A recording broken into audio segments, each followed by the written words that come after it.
In 1938, a radio broadcast just shook the nation.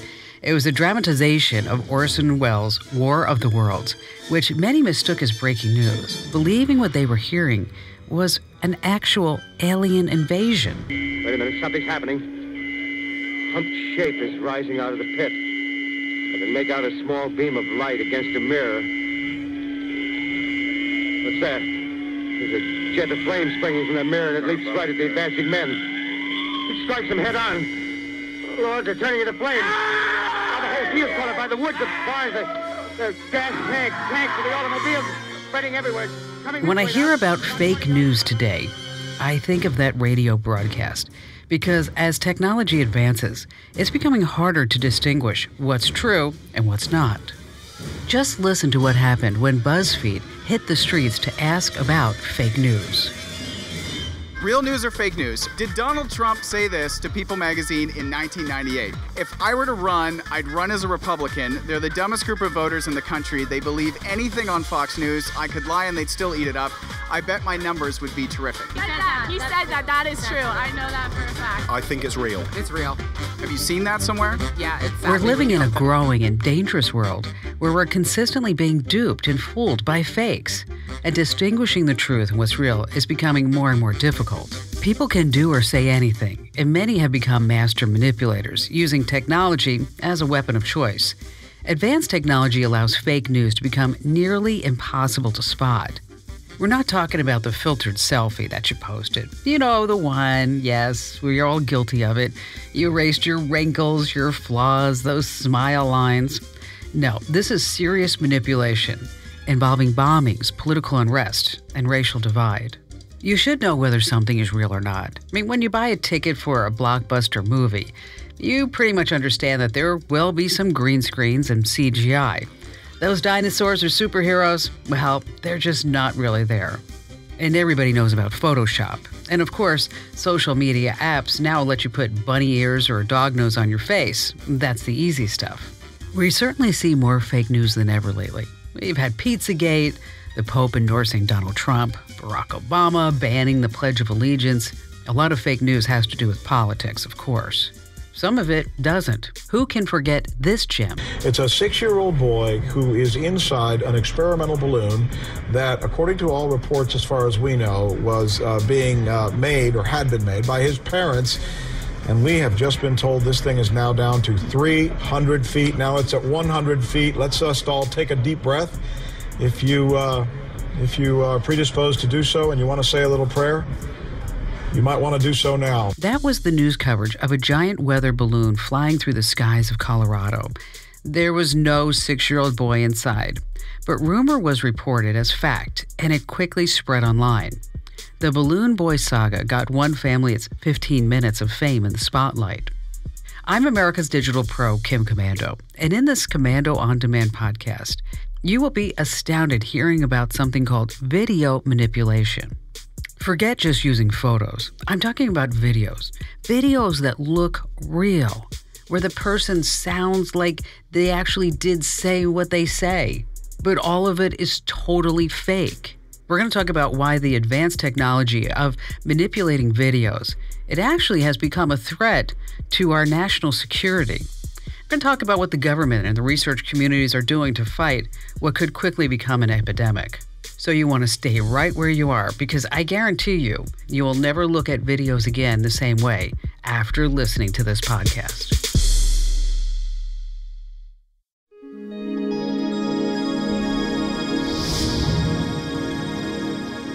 This is a dangerous time. Moving forward, we need to be more vigilant with what we trust from the internet. That's a time when we need to rely on trusted news sources. That's a PSA. It recently went viral on social media. It's been viewed so far over 4 million times on YouTube. Okay, you know that voice, don't you? It sounds like the former president, Barack Obama. And in the video, let me tell you, I know you can't see it because we're listening to a podcast, but the guy looks just like Barack Obama. As you can tell from me talking about it, it's not Barack Obama. The video was manipulated, and the voice was used of an actor and director, Jordan Peele. He did the video to demonstrate how new technology makes it easier than ever to create realistic-looking fake news. He wanted to stress the point that we need to all start taking a closer look at these videos, at the techniques people are using before it's too late. In these Komando On Demand podcasts, I love it because I get to have these extended interviews with experts. Now I'd like you to meet David Dorman. David is a research scientist and the former project manager at DARPA.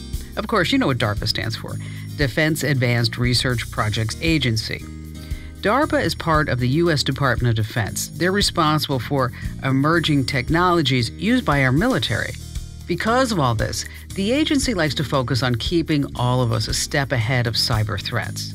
So, David, let's start at the beginning. We've seen manipulated video in the past, but what's different about these videos nowadays is the quality level.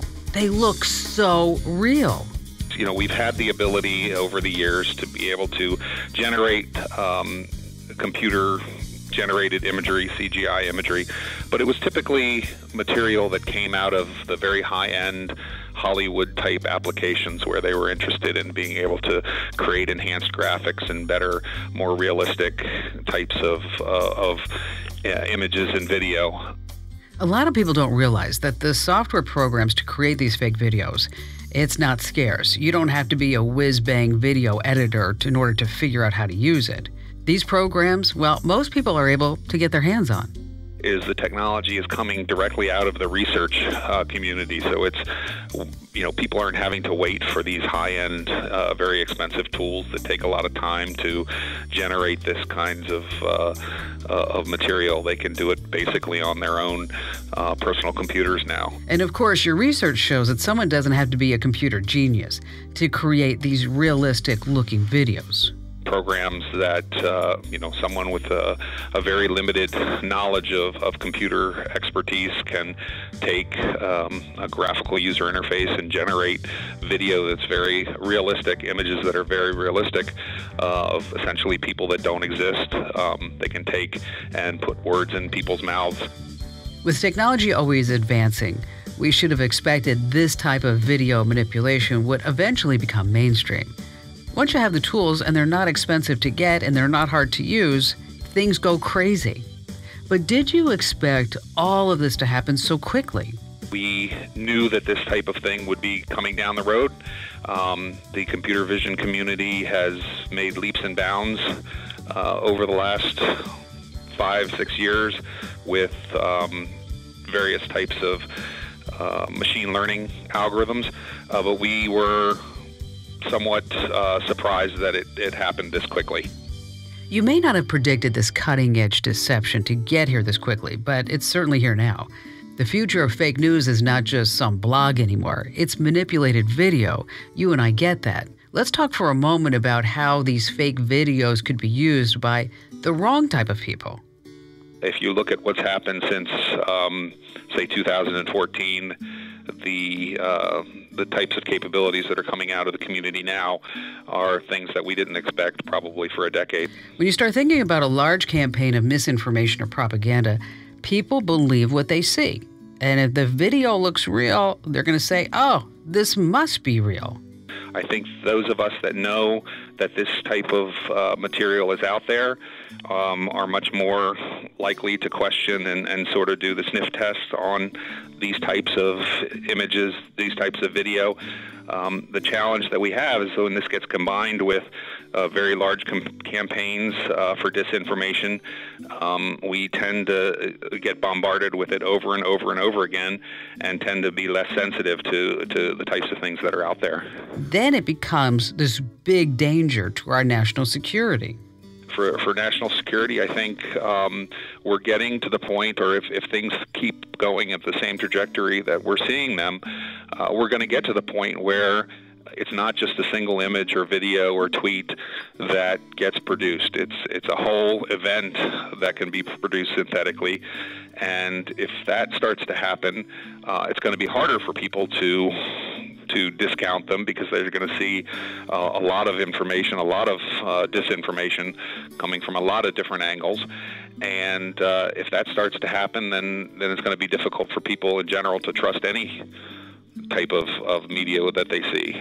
We know from all the fake news on Facebook, for example, that we can't believe everything that we read. But things are different when people see things. I mean, typically when people see a video that they're just appalled with, they act immediately before having all the facts because they just assume if it's a video, it must be true.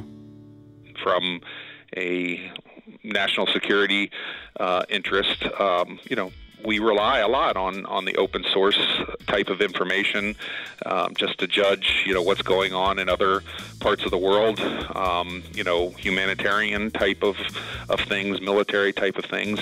And in general, if that type of information is spread and our government or better yet, some third world country or some other country that doesn't have the resources to vet this type of thing, you can imagine it causing lots of unrest or even having these countries react too quickly before they have all the right information.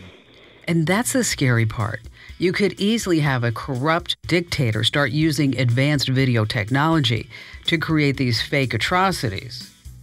Well, let's take a gas attack, not the Syrian gas attack that just happened. I'm not in any way implying that was fake, but imagine having some bombing or something that happens, or somebody claims that it's happening in some part of the world, and you have tweets about it, which is the text form of false information. There are bots out there now that can generate that type of text automatically. So you could have, 1,000 people texting about it or tweeting about it at the same time. At the same time, you generate pictures of casualties from a lot of different angles, from a lot of different people, a lot of different sources. You have a video camera type of generated data. So you could imagine having that entire type of event, and if it happened to be something that's, in an area that there's already racial divide or political divide, you can get people pointing fingers and reacting very quickly. That's where it gets really frightening, because manipulated videos could actually start a war. The tools to trick can be used in any aspect of life. For the past few years, most of us, when we hear the term fake news, we think of politics or maybe a doctored photo here and there. But Dave, you see filtering to all kinds of fields. Especially in biomedical research, of people reusing images, reusing results to try to claim research results that never happened, putting in proposals based on preliminary experiments that weren't correct. So as we start to see some of these tools come out, I think there's a lot of different places that it will be applied. So we have both a combination of, can we educate people? I know it's hard for you to say, but what is the government doing behind the scenes? I have to think that technology being worked on in Washington is some of the most advanced in the world. The problem is that the technology is not out there yet. That's one of the reasons that our government, DARPA, has invested in it, because that's sort of breakthrough technology that's needed to be able to scale this and automate things so that we can put this process up front. It's concerning that the technology to change video and morph voices is available to everyone. There's been a real push to battle counterfeit and fake news online, but the public has to do their part too. Coming up in this podcast, if you're on social media, you want to stay tuned, because we're going to be talking about how fake news videos are being used online.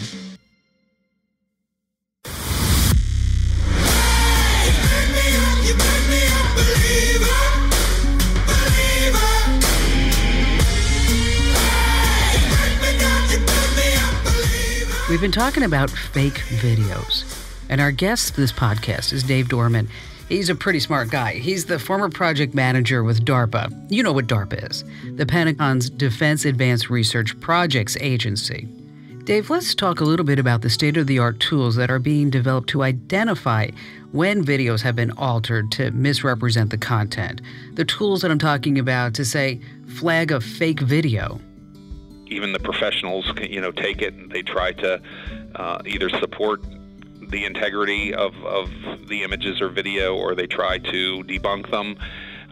If we can eventually get to the point where we can automate that process, we can scale it so that rather than reacting to different types of images and video that are shared, everything that gets processed or everything that gets uploaded to a network, anything that comes through an analysis system is run with a process that analyzes the integrity. If we can get to that point, then it'll be a front-end process rather than a reactive process, and I think we'll be in a lot better shape. And that's why I wanted to do this podcast, because we're talking about video manipulation. Leveling the playing field isn't going to happen overnight. But I think the research community is making a significant impact on this, and it's not going to solve the problem anytime soon, but the goal is to be able to control the gap and to narrow the gap between what people can generate and what we can detect. All right, let's talk about the real problem for fake news. I mean, we have our neighbors, our friends, our family, pretty much anyone with a smartphone. People seek out the opinions that they already have online. They're looking for anything that supports their agenda, right? Real risk is in people that want to believe this type of news in the first place. I think we saw that in the previous elections. The people that wanted to believe that there was, these things consistent with the misinformation tended to share things more. And that's the crazy thing with social media. If people want, or if they choose to spread lies online, they will. And in some ways, social media is really bad because the technology has made us, I think, more intolerant. The truth of the matter is things are shared so quickly nowadays that even if you can show that it's not true, if it's already spread to a large part of the population or to a large number of sources, it's going to be difficult to undo that damage.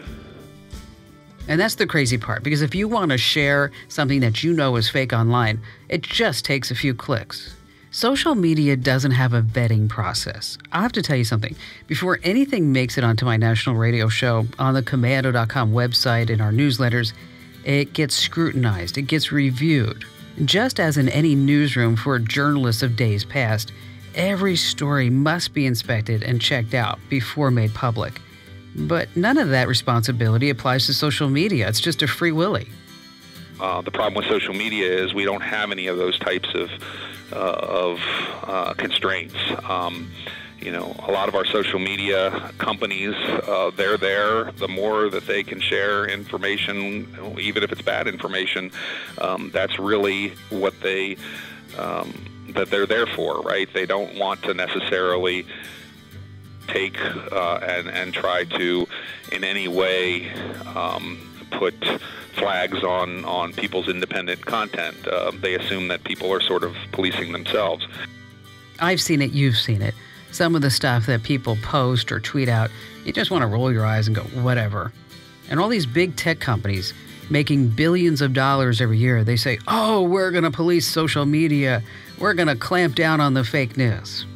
But as you know, they're not doing the best job. Here in America, we have warning labels on everything. Do we need them on Twitter and Facebook too? If we can get to a point where everything that comes, sort of comes with a warning label, the same as we see on other potentially bad things that are bad for you, people will start to understand that, not everything on the internet is true. And here's where you have to follow the money train. Because if you're getting the clicks, you're getting the page views, which means you're getting the advertising revenues. And there are countless sites out there that care more about clicks than facts. I mean, what they want is they want the clicks. They want people to get to their site. They want, to grab attention. And as we all know, the things that are further from the norm are the ones that are going to be the ones that grab attention. So I guess the bottom line is we just have to be cautious. We have to use our common sense. If you see a video that looks, well, kind of out there, it probably is. Educating people that there is this misinformation campaign out there, and to be vigilant, I would say, in looking at stuff and be careful before they share it. Hey, thanks for listening to this podcast. I hope you learned something very valuable, that when you see videos online, if they don't look right, just sit back, look at it again, because I'm telling you, these videos are amazingly convincing. Right now, there's no program that can tell you if every video posted is legit. It's you. You are the last line of defense. I'm America's Digital Pro, Kim Komando. Hey, stay up to date with all the Komando articles and podcasts with the Komando app. It's free, and you get notifications for podcasts like this one and the very latest articles on everything digital and those security alerts. And if you like this podcast, do me a favor. Don't forget to subscribe. Head over to iTunes, Google Play, and also give us a great 5-star rating and review us, because that helps us better our podcast and also helps more people to find our podcast. So thanks for listening. I'll see you next time, and I'll see you on the radio for the Kim Komando Show.